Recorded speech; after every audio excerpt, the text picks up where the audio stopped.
ጤና ይስጥልን የተከበራችሁ ተመልካቾቻችን ከዋልታ ቴሌቪዥን የነጻ ሐሳብ ዝግጅታችን ነው። የነጻ ሐሳብ ስፔሻል ዝግጅት ነው የዛሬው የአረንጓዴ አሻራ ቀንን ምክንያት በማድረግ ከተለመደው ወይም ደግሞ መደበኛ ፕሮግራማችን ከነበረበት ረቡዕ ዛሬ እሁድ በስፔሻል ኤዲሽን ወይም ደግሞ በልዩ ፕሮግራም የአረንጓዴ አሻራ ቀንን አስመልክተን ነገ የሚደረገውን ማለት ነው በምሽቱ ልዩ ዝግጅታችን በነጻ ሐሳብ ፕሮፌሰር ኢያሱ ኤልያስን በግብርና ሚኒስቴር ዴታ ናቸው ይዤላችሁ ቀርብ ያለው ስሜነ ባይፈርስ ነኝ። አብራችሁኝ እንድትቆዩ በአክብሮት ጋብዛለሁ። እንኳን ደህና መጡ። አመሰግናለሁ።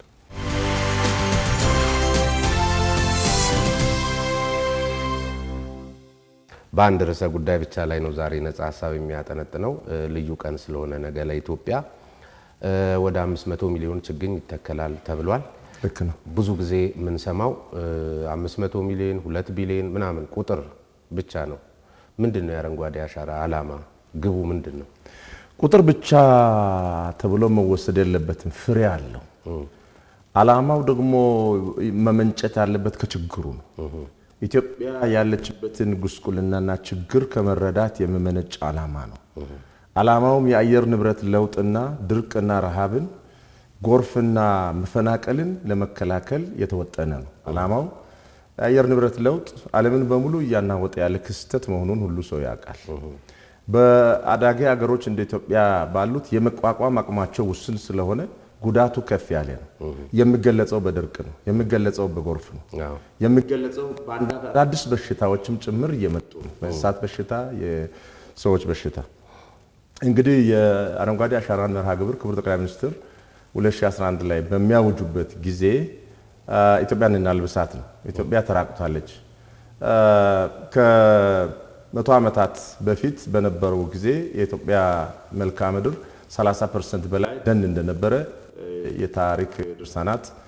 መጻጽፎችን ስናነብ እንደዛ ነው የሚነግረን። ከህዝብ ቁጥር መጨመር፣ የግብርና መሬት የእርሻ መሬት መስፋፋት፣ የኮንስትራክሽን እና የአርባናይዜሽን ወይም የከተሞች መስፋፋት ያመጣው የደን መጨፍጨፍ ለበረሃማነት እና ለድርቅ ዳርጎናል። የአፈር መሸርሸር ኢትዮጵያ ውስጥ ከፍተኛ ጉዳት ያመጣ ያለን። አፈር በተሸረሸረ ቁጥር የተሸረሸረ የሚሄደው አፈር ለምነቱን እያጣ እየደረቀ ነው የሚሄደው።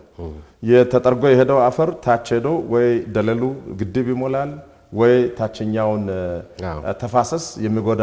ነገር ይሰራል። ከነዚህ ድምር ችግሮች የተነሳ ሚሊዮኖች ኢትዮጵያ ውስጥ ረሃብተኞች ናቸው። የመንግስትን እጅ የተሟጻች የሆኑ የበጎ አድራጎት ድርጅቶችን እጅ የሚያዩ ናቸው። as I speak ከ7 ሚሊዮን ህዝብ በላይ በየአመቱ የመንግስትን ድጋፍ በመንግስት ቀለብ የሚኖር ህዝብ አለ። ይሄንን ታሪክ ለመቀየር አፈሩ አለን፣ አየሩ ተቆጣጥረን መሬቱ አለን፣ የምሰራ ሰው ኃይል አለ። ማልማት አለብን። ማልማቱን መጀመሪያ ያለብን የተፈጥሮ ሀብቱን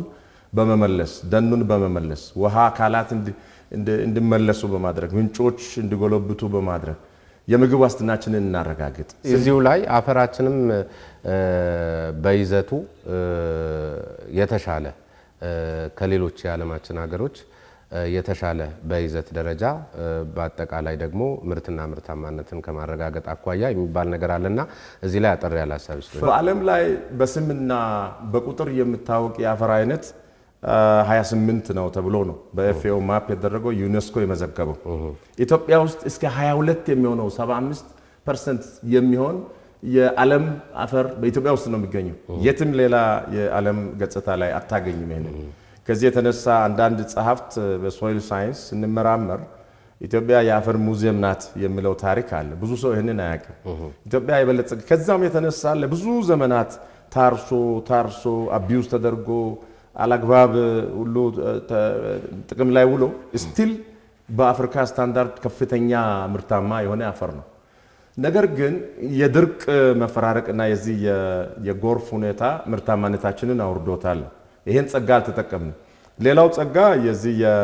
የደጋ ቆላ ወይና ደጋ የምንለው የአግሮ ኢኮሎጂ ወደሱ እንመለሳለን። እሺ አፈሩ ካለ ተነሳሽነቱ ካለ ከ2011 ጀምሮ የአረንጓዴ አሻራ ፕሮግራም ኢትዮጵያን ስናለብሳት ኖርን። ቀደም ሲል ከጠቀሱልኝ ዓላማዎች አኳያ ዛሬም ድርቁ እየባሰበት እንጂ እየቀነሰ የመጣበት ሁኔታ አይታይም የተረጂውም ቁጥር በዚያው ልክ እየጨመረ ነው ጎርፉም በተመሳሳይ ስለዚህ ኢትዮጵያን አለበስናት የሚለው ጉዳይ በቁጥር ደረጃ የሚመጣውን ሪፖርት በዚህ ደረጃ አልበሰናት ከሆነ ይሄ ሁሉ መከራና ስቃይ ለምንድን ነው የሚደርስብን በርግጥ አልበሰናታል በርግጥስ 25 ቢሊዮን ችግኞች ዛሬም መሬት ላይ ሆነው እየጸደቁ ነው 25 ቢሊዮን ችግኝ በላይ ነው የተከልነው የተከልናቸው አይነቶቹን ማወቁ ጠቃሚ ይሆናል ፍራፍሬ ተክለናል አግሮፎረስትሪ ብለን እንጠራለን ጥምር ደን እርሻ ያርሶ አደሩ ጓሮ ላይ አቮካዶ ተክለናል ፓፓያ ተክለናል ብርቱካን ተክለናል ማንጎ ተክለናል ያ ማሳው ላይ አለ መኖ ተክለናል መኖ አንድ አመት እንዲህ በመቆይበት ታጭዶ ለከብት ይሰጣል በእርሻ ድንበሮች አካባቢ ላይ ቦርደርስ ብለን የምንጠራቸው የሁለት አርሶ አደሮች ማሳ ድንበር ላይ የምተከሉ ሽራብስ ምንላቸዋል ቁጥቋጦ አይነቶች ግን ለከብት መኖና ለአፈር ለምነት ጥቅም የሚሰጡ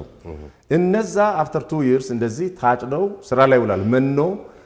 መኖ ብቻ ሳይሆን ማገዶ እንጨት ኢትዮጵያ 158 ሚሊዮን ሜትር ኩብ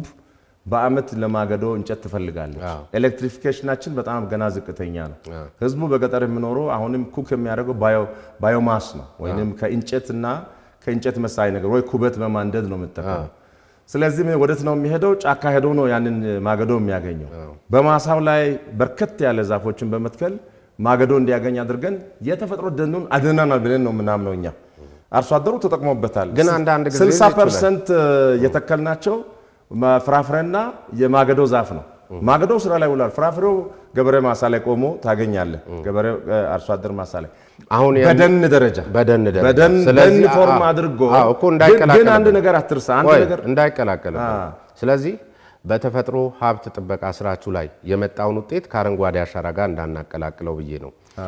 ጎርፍን መከላከል የቻልንባቸው በርካታ ስራዎች ተሰርተዋል እናምናለን ብዙዎቹ እንትን ይላሉ ዞሮ ከችግሮች ለመውጣትና ለመማር ያነሳን ስለሆነ ወይም ደግሞ በአረንጓዴ አሻራ ኢትዮጵያን አልብሰን ያመጣነው ለውጥ ምንድነው ለሚሉ አካላት አሁንም ከአረንጓዴ አሻራ ሳንወጣ በግብርና የተፈጥሮ ሀብት ልማት ስራዎች ላይ መደበኛ ስራ ሆነው የሚሰሩትን ስራዎች ከዚህ ጋር እንዳንቀላቅላቸው አረንጓዴ አሻራና ደንን ብቻ እናንሳ ብዬ ነው በርግጥ ድርቅ እንግዲህ ባለፉት 2 አመታት ያስከተለው በጣም በርካታ መከራ ተመልክተናል ኢትዮጵያ ውስጥ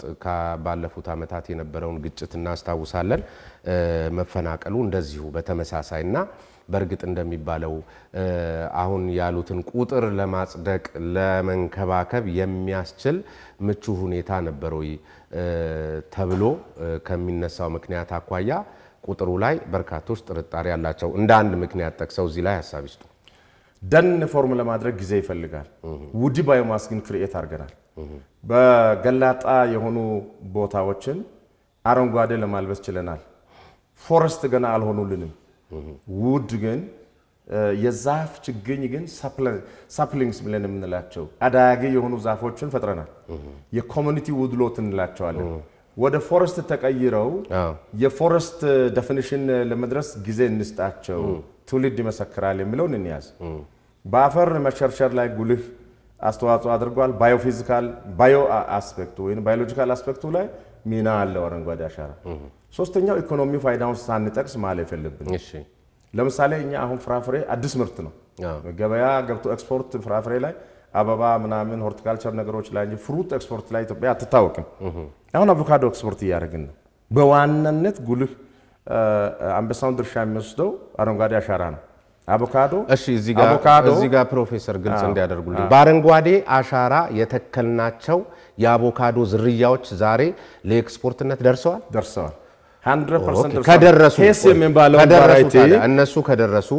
ሌሎች ውስጥ ታዲያ አሁን ከጎርፍ ከድርቅ ጋር በተያያዘ ውጤት ለምን አልተመዘገበባቸው ፊዚካል ስትራክቸር እንገነባለን ብያለሁ ቴረስ ይሆናል የድንጋይ ካብ ያፈር ካብ እንሰራለን ችግኞችን እንተከላለን አግሬሲቭሊ ይሄ ቀደም ሲል ከመሰራው ቀደም ሲል ሳር ነበር የምተከለው አሁን ፍራፍሬና የደን ዛፍ መተከል ነው ያመጣው አረንጓዴ አሻራ ከዛ የተነሳ የአፈርና ውሃ ጥበቃው ሰስቴኔብል እንዲሆን የራሱ ሚና አለው ከዚህ ባለፈ ደግሞ ተፋሰስ ልማቱ ውስጥ ተዳፋትነት ያላቸው መጠበቅ ያለባቸውን ቦታዎች በሙሉ በደን እንዲሸፈኑ አሁን ወደ ደንነት እየተቀየሩ ያሉ ቦታዎች አሉ የአየር ንብረት ለውጡን ምን ያህል ካርቦን ካፕቸር አድርገዋል ምን ያህል የኢትዮጵያን የደን ሽፋን በዝን ያህል ጨመረ የሚለው ጊዜ ይሰጠው የሚል እንጂ አካባቢያዊ ፋይዳ የለውም ተብሎ መወሰድ የለበትም እሺ አቮካዶ በ4 አመት ውስጥ ደርሶ ለኤክስፖርትነት መብቃት የሚችልበት ሳይንሳዊ ሄስ ቫራይቲ የሚባለው into 3 years የሚደርሱ አሉ ያ ደርሶ ኤክስፖርት ያደርግን ነው እዚህ በሾፍቱ ያሉትን አርሶ አደሮች ማነጋገር ይቻላልና ስራ ዕድል ፈጠራውን ማንሳት አለብን ቆይ ያመጣበታለሁ በየራሱ አሁን አረንጓዴ ፋይዳው ምንድነው ስላልከኝ ፋይዳውን እንደዘግተናል መጣለሁ አይ ሁሉም ነገር ተመጋግቦ ተያይዞ ሊመለስ ይችላል ሌላው አንድ እዚህ አረንጓዴ አሻራ ላይ ከሚነሳው ጉዳይ አንዱ ቀደም ሲል የማገዶና የምግብ ነክ ጉዳዮችን አሁን አቮካዶን ሲያነሱልኝ ራሱ ከተፈጥሮ ሀብት ጥበቃው ባሻገር የሚኖረው ኢኮኖሚያዊ ፋይዳ አለ ለምግብነት ይላል ኤክስፖርት የመሳሰሉት የማገዶን በተመሳሳይና ትክክለኛውን ዝርያ በትክክለኛው ቦታ ለትክክለኛው ዓላማ ከመትከልም አኳያ ብዙ ሰዎች የተለያዩ ጉዳዮችን ያነሳሉ ለምሳሌ አሁን ዛፍን ብንወስድ ዛፍ በራሱ ከፍተኛ የሆነ የውሃ የመምጠጥና ለምርታማነት የሚውል የአፈር ንጥረ ነገርም የመውሰድ ነገር አለውና በተለይ ቀደም ሲል ያሏቸው የሰብል ምርቶችን የብር ያገዳ የመሳሰሉት ያሏቸው አካባቢዎች ላይ ያለ ቦታው ሲተከል የዚያኞቹን ሰብል ምግቦች በመሻማት የሚያመጣው ጉዳት አለና ይሄን ታሳቢ ያደረገ የአረንጓዴ አሻራ ዘመቻ እየተደረገ አይደለም ይባላል አንድ ሁለተኛ በተለይ ከውጭ የሚገቡ የችግኝ ዝርያዎች ላይም በተመሳሳይ በምን ያህል ደረጃ እየተቆጣጠራችሁት ነው እዚህ ሀገር ላይ ማይፈቀዱ የችግኝ አይነቶችም እየተነገረ ነው በተለይ ደግሞ ለሌላ ዓላማ የሚሉ ካደንዛዥ ጋር የተያዙ የመሳሰሉት ነገሮች ሁሉ በጅምላ ገብተው የሚተከሉበትና በስውር እየተስፋፉ ነው የሚልም ሐሳብ ይነሳል ምን ያህል ተከታተሉታላችሁ ምን ያህል እውነት ነው ሐሳብ ይስጡ ባህር ዛፍን በተለየ መልኩ ማየት ጥሩ ነው በተለየ መተከል አለበት ከሌሎቹ እንጂ መጥፎ ዛፍ ነው ይያልኩም አይደለም ከዚህ አንፃር እኛ ባለን እይታ ክልሎችን በመሰጡ በተለየ ለምንድን ነው የሚተከለው በተለየ መተከል ያለበት ውሃ በጣም ይወስዳል እሱ ውሃ በጣም ይወስዳል ሌሎችን ሰብሎች ኦቨር ኮምፒት ያደርጋል ዶሚኔት ያደርጋቸዋል እኮ እሱ ነው በሱ ዛፍ ነው ባህር ዛፍ ብቻ ነው ባህር ዛፍ የሱ አይነት ስፔሺስ ባህር ዛፍ እኮ ማለት ባህር ዛፍ አይተከልም ገብረ ማሳ ላይ ያርሶ አደሩ ጋር እኮ ነው እኮ ያልኩት ያለውት ፕሮፌሰር ኦኬ ዛፍ ስላልኩት ቆይ ባህር ዛፍ እሺ ባህር ዛፍን ከብርብራ ለይተይ ባህር ዛፍን ከዋንዛ ለይተይ ቆይ እንደሱ እሺ ባህር ዛፍ አይደለም እንደማመጣ ኮርች ለምሳሌ አይደለም ፕሮፌሰር እኔ ያልኩትን ቆይ እንደ ሰጦታለሁ ዛፍ ብዬ ስለተቀለልኩበት ይመስለኛል ሚስ አንደርስታንድ ያረጉኝ ባህር ዛፍ አሁን እንደ ምሳሌ ነው ያነሳሁት ትክክለኛውን ዝርያ በትክክለኛው ቦታ ከትክክለኛው ዓላማ አኳያ ከመትከል አንፃር ብዙ እጥረቶች አሉ በዚህ ባረንጓዴ አሻራ እንደ አንድ ምሳሌ ባህር ዛፍ አሁን ባልኳቸው ወይም ደግሞ ውሃ አሁን ስለዋንዛ ምናምን አይደል ለይቼ ባህር ዛፍ በአርሶ አደሩ ሰብል ማሳ ውስጥ አይተከለም እየተተከለ ነው ትባላላችሁ በቃ እሱ ነው በቂ ነው እዚህ ጋር ውሸት ነው በሚለው እንሂድ እንጂ ከተተከለ እንደሱ ነው ስለዚህ ሳይንሱ ይሄ አግሮፎረስትሪ ስለዚህ ትክክለኛው ዝርያ በትክክለኛው ቦታ ለትክክለኛው ዓላማ በዚህ አረንጓዴ አሻራ ዘመን እየተተከለ ነው እሱን መጣበታለሁ ይሄ ተመጋግቦ የሚሄዱ አብሮ የሚኖሩ ፍጥረቶችን አንድ ላይ አግሮፎረስትሪ ጥምር ተብሎ የመጣው የደን ዛፍ ከሰብል ምርት ጋር አብሮ የሚሄድበትን ሁኔታ ስላየን ፍራፍሬ ለሼድ የሚጠቅሙ ለጥላነት የሚጠቅሙትን ተክለን ምርትን አሳድገናል ብለን ነው ምናምን ይሄን ያህል ፐርሰንት የሚለው ጥናት ይፈልጋል ግን ምርት አድጓል የሚለውን መያዝ አለብን አውዳችን አረንጓዴ ዘመቻ ነው ይሄ ለምሳሌ በየአካባቢው በሚገኙ የአርሶ አደር ማሰልጠኛ ጣቢያዎች በዲኤዎች በመሳሰሉት በሙያተኞች የሚሰሩትን የተፈጥሮ ሀብት ጥበቃ ስራዎችን ከግምት ውስጥ አውጥተን አሁን ባረንጓዴ ዘመቻ ነገ በሚጀመረው ነገ 500 ሚሊዮን ችግኝ ይተከላል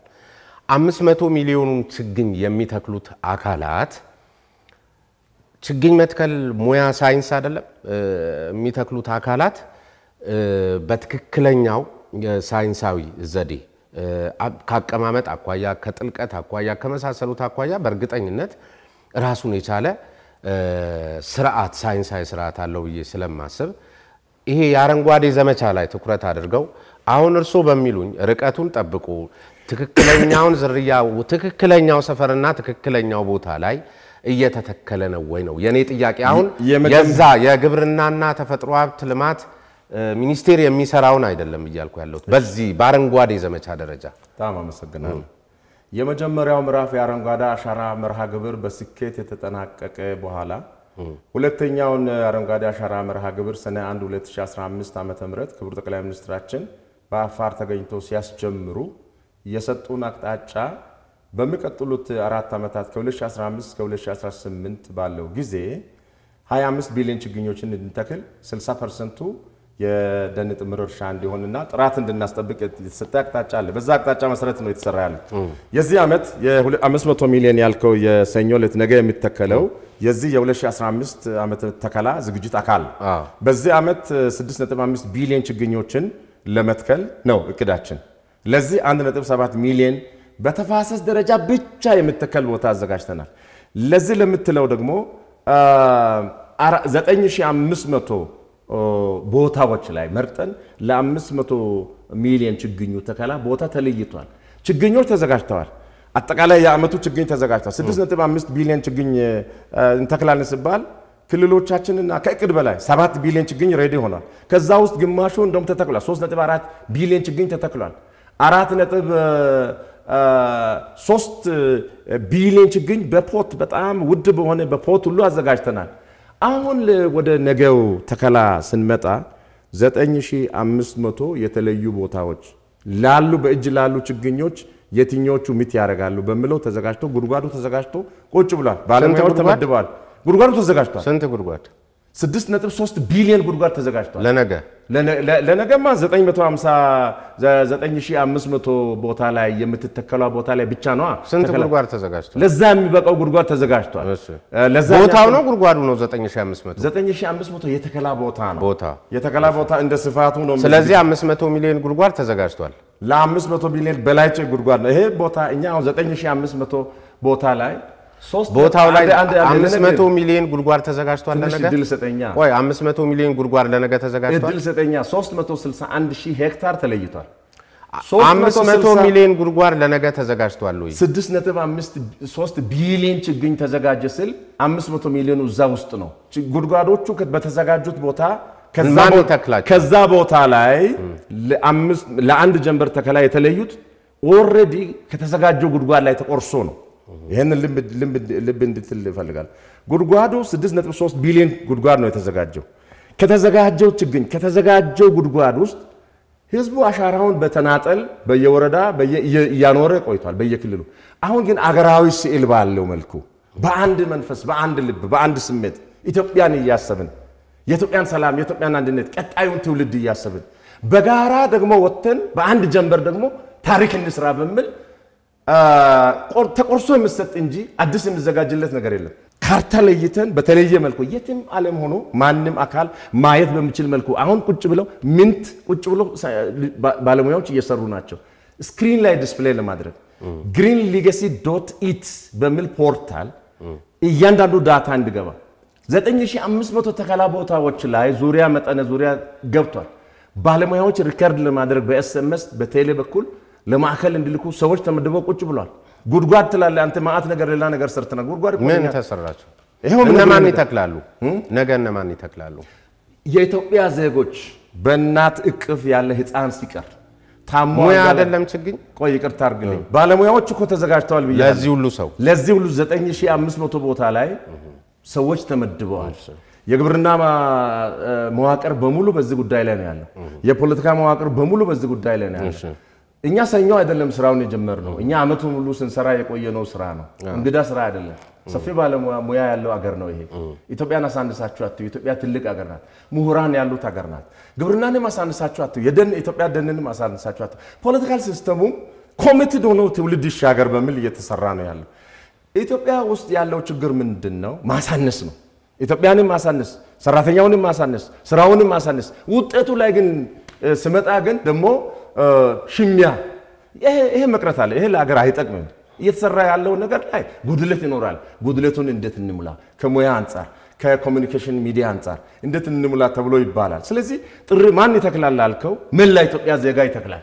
ሰራተኛው ይተክላል ነጋዴው ይተክላል ገበሬው ይተክላል ተማሪው ይተክላል ዲፕሎማት ኮሚቴው ይተክላል ምን መሰለው የሚያስተክለው ማን ነው ብትለኝ ፕሮፌሰር ምን መሰለው አይደለም ፕሮፌሰር የሚያስተክለው ባለሙያው ንገሩት አይደለም ማሳነስ የሚለው ጉዳይ ላይ እሱን እየተባለ አይደለም ለጋራ ዓላማ ነው ሰዎች የሚያነሱትን ጥያቄ በአግባቡ መመለስና ማስረዳት አንድ ነገር ነው ማሳነስ አይደለም ማን ይተክላል ማለት አንድ ማንንም ስለ ችግኝ እኔ ለምሳሌ ችግኝ እንዴት እንደሚተከል በምን ያህል ርቀት እንደሆነ ዕውቀቱ የለኝም ነገኔ አረንጓዴ አሻራዬን ለምሳሌ እኔን እንውሰድና እኔ ሳኖር እኔ የምተክለው ችግኝ ባክኖ እንዳይቀር የሚያግዘኝ ባለሙያ በኔ ደረጃ ለእያንዳንዱ ማህበረሰብ ተዘጋጅቷል እያሉኝ ነው እሱን ንገሩኝ እንጂ ለምን ተጠየቅን ብሎ ማሳነስ በሚባል ቋንቋ መገለጽ የለበትም ሰዎች ስለሚያገባቸው ነው አንዳንድ ጊዜ የተተከሉ ችግኞች ሁሉ መጽደቅ ስላለባቸው ይባክናል ብሎ ጥያቄ ማንሳት ተገቢ ነው ለምሳሌ አንዳንዴ ይሄን ያህል እኮ ቢጸድቅ እኮ ምንድነው ችግሩ የሚባል ነገር አለ እያንዳንዱ ችግኝ እኮ ዋጋ አለው ለምሳሌ 4 ቢሊዮን ችግኝ ተከልን ብላችሁ እንዴ ከ4 ቢሊዮን እኮ ቢያንስ 25% ራሱ እኮ አልጸደቀም ማለት የሚያሳስብና ሀገርን ለታላቅ ኪሳራ የሚዳርግ ነው ስለዚህ ሰው ይጠይቃል ለጠየቀው ጥያቄ ደግሞ ተገቢውን መልስ ማሳነስ ሳይሆን ነገ የግድ ልክ ነው ኢትዮጵያዊነትን ሁሉም አስቦ ስለ ኢትዮጵያ አስቦ የሚያደርገው የአረንጓዴ አሻራ ቀን ነው ነገር ግን ነገስ አረንጓዴ አሻራችንን ስናኖር የባለሙያ ድጋፍና ገዛ በሌለበት ሁኔታ ከሆነ የይስሙላና ብክነት ነው የኔ ጥያቄ ይሄንን መልሱልኝ አመሰግናለሁ የልማት ጣቢያ ሰራተኛ ብቻ ወደ 70,000 ሰው አለ ቀበሌ ደረጃ ላይ የሚሰራ የተፈጥሮ ሀብት የተለያየ ሙያ ያላቸው እነዚህ በሙሉ ስራቸው የምትክሉትን አካላት ማገዝ ነው አንድ በወረዳ ደረጃ ያሉ ኤክስፐርቶች በዞን ደረጃ ያሉ ኤክስፐርቶች በክልል ደረጃ ያሉ ኤክስፐርቶች በግብርና ፌደራል ደረጃ ባለሙያዎች በሙሉ ሚኒስትሩ የኔ አለቃ ራሱ አፋር ነው ያለው ተከላ ለማገዝ ነው ሁላችን እኔ ይሄንን ስለማስተባበር ነው እዚህ ያገኘኝ ሁሉ ሰው በዚህ ጉዳይ ተሞ ነው ያለው አንድ ይሄን 9500 ተከላ ቦታዎች ላይ በቂ ድጋፍ የሚሰጡ ባለሙያዎች ተመድበዋል የደን ባለሙያዎች ከኢትዮጵያ ደን ልማት የተፈጥሮ ሀብት ልማት ባለሙያዎች እነ ከመመራው ዘርፍ መዋቅሩ ከላይ እስከ ታች ተሞ በአንድ መስመር እየሰራ ነው ስጋት ሊገባ አይገባም ነው አንዱ ሁለተኛ ስለ አተካከል ለህፃን ለአዋቂ ገለጻ ሊሆን በሚችል መልኩ ሚዲያ ላይ አሰራጭተናል እንዲ ነው ፕላስቲኩ የሚቀደደው ጉድጓዱ ዝግጁ ሆኖላችኋል ችግኙ በቀስታ አፈሩ ሳይበተን ጉድጓዱ ውስጥ እንዲህ ይጨመራል አፈሩ ደግሞ እንዲህ ይመለሳል እንዲህ ካደረጋችሁ በኋላ ብቻ ደረቅ ቦታ ከሆነ ውሃ አጠጡ አለዚያ ዝናብ ከሆነ አየር እንዳይገባ አርጋችሁ ብለን በስክሪን ወሩን ሙሉ ስናስተላልፍ ቆይተናል ጽድቀትን በተመለከተ ቆይ እዚቹ ላይ ግል ጨምሩልኝ አልጨረስኩም የቀድሞ ጽድቀትን በተመለከተ የኛ መረጃ የሚያሳየው 80% ነው ይሄ እኛ ቢሮ ሆነን ያመጣ ነው ሳይሆን ክልሎች ጥናት አድርገው ካመጡ በኋላ ከኢትዮጵያ ደን ልማት ከግብርና ተፈጥሮ ሀብት ዘርፍ ከክልሎች ባለሙያዎች ተመድበው በየሳምፕል ተከላ ቦታ ከትግራይ በቀር አማራ ኦሮሚያ ደቡብ ምዕራብ ሲዳማ ዞረን እነዚህ ቦታዎች 80% ተከላ የተካሄደባቸው ቦታዎች ነው የመጀመሪያውን ምዕራፍ ጽድቀታችን ምንድነው ቅድም ያልከው እነዚህ ችግኞች መሬት ላይ አሉ የሚለውን ጥናት አርገናልኝ አሁን እና 80% በዛ ነው የመጣው አቨሬጅ አንዳንድ ቦታ 70 አለ አንዳንድ ቦታ 85 አለ አንዳንድ ቦታ 75 አለ አቨሬጁ 80 የሚለው አገራዊ ስዕል ነው ግን ሆኖ 25 ቢሊዮን ውስጥ 20% አልጸደቀ ማለት ቅድም እንዳልከው ያምናል 100% ማድረስ ከባድ ነው መጀመሪያ 80 ላይ እንስማማ በአለም ደረጃ መጀመሪያ 80 ላይ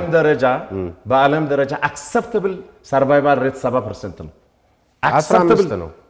15 ነው 7% ለምሳሌ የእስራኤልና የቻይናን ብንወስድ በ40 እና በ50 ዓመታት ውስጥ ስኬታማ ሲሆኑ በየአመቱ 15% ነው የመጽደቅ እንደያገኙ ይሄ እንግዲህ የኢትዮጵያን ጸጋ ካያችሁ የኛ አፈር ቅድም ነገር ያለው ያየሩ ሁኔታ አለ ምኑ አለና ተፋሰስ ላይ የምንተክላቸው ባለቤት ፈጥረናል አሁን የብረስ ስራ ምንድነው የተፋሰስ ተጠቃሚ ማህበራት ተብሎ የተቀመጡ ያንን ተፋሰስ የሚያለሙ የሚጠቀሙ አሉና እነዛ ይከታተላሉ ይጠብቃሉ ይንከባከባሉ ስለዚህ በዓለም ደረጃ ያለው acceptable range 7% ነው 15 wrong ነው የሌሎች የአገራት ኤክስፒሪየንስ አሁን ለምሳሌ የሰሜን አፍሪካ ሀገሮች የዚህ የሳሃራ በረሃ እየተስፋፋ ስለመጣ